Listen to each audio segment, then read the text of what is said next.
Hi, I'm Charlie from Organic English. If you watch this video, you'll learn how to use the first conditional.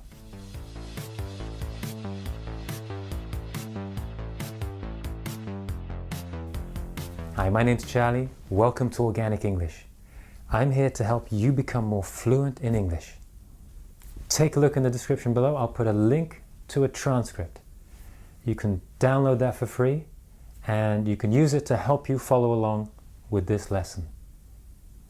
In this video, we're looking at the first conditional. We'll be looking at why we use it, when we use it, and we'll also look at plenty of examples to help you put everything in context. We'll also give you a handy pronunciation tip. And if you look in the description below, I'll put a link to a short quiz that'll help you practice more and check your understanding. So stick around. We use the first conditional when we're talking about possible plans, promises, warnings, threats, and when we're trying to persuade someone. We use it to talk about possible future situations and their possible results.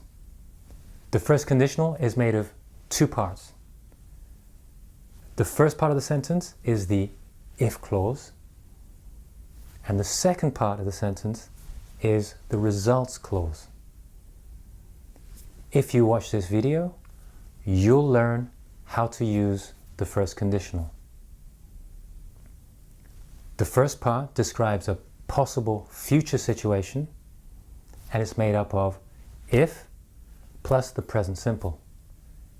If you watch this video. If you watch this video. And the second part is the result, and that's made up of will plus the infinitive without to.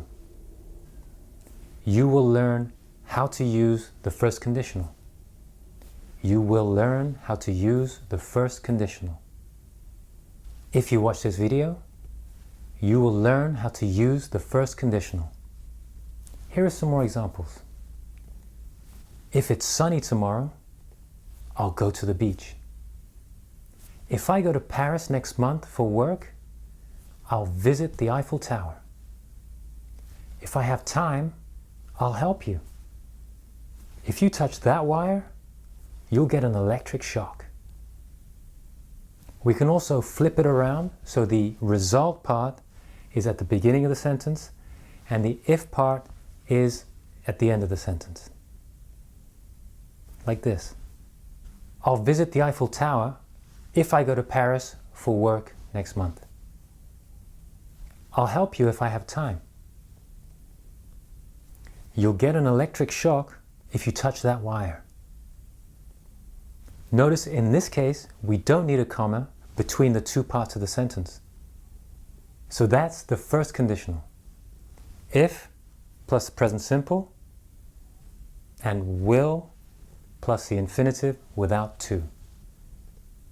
To talk about a possible future event and its possible result. But what if we're not sure the result will actually happen?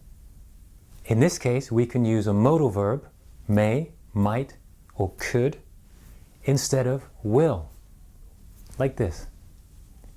If you're really nice to me, I may buy you a gift next time I'm in Paris.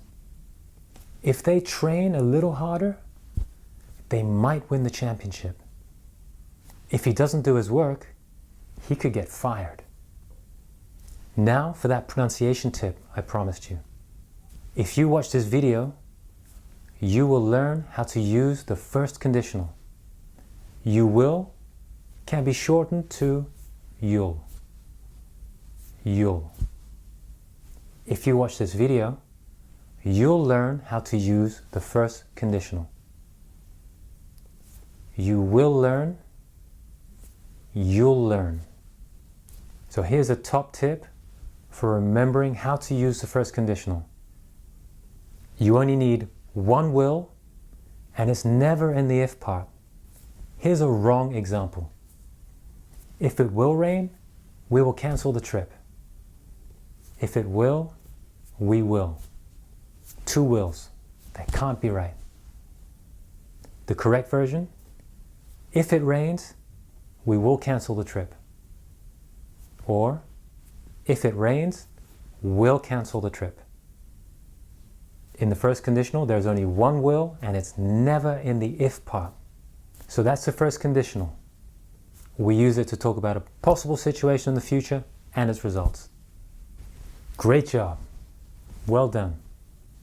Don't forget, take a look in the description below.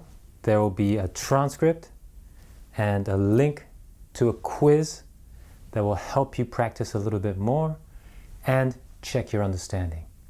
Okay? Don't forget to go to organicenglish.club, where there's plenty of other material to help you become more fluent in English.